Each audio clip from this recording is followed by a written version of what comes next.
आजचा प्रश्न आपल्याला दिलाय की एक रेल्वे, बरोबर, एक रेल्वे ती 72 किमी तासाने काय म्हणतं चालते, बरोबर, 72 किमी तासाने चालते.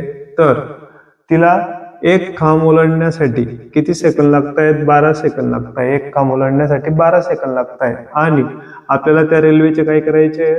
अंतर काढायचे, म्हणजे रेल्वेची लांबी किती असेल, बरोबर. तर असं कधी असेल तर आपल्याला अंतर काढण्याचे सूत्र माहिती आहे, बरोबर आहे का नाही?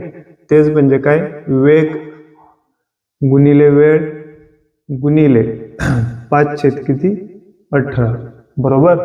त्याच्यानंतर कॅल्क्युलेशन करायचं. आपल्याला वेग किती दिलाय? 72. 72 गुणिले वेळ किती दिलाय आपल्याला? 12 सेकंद लागतात, बरोबर. 12 गुणिले 5 किती होतील? 18. आता ही टर्म सिम्प्लिफाय करून घ्यायची. 18 एक 18, 18 चौक किती होता? 72. म्हणजे किती आले? 4 गुणिले 12 गुणिले किती आले?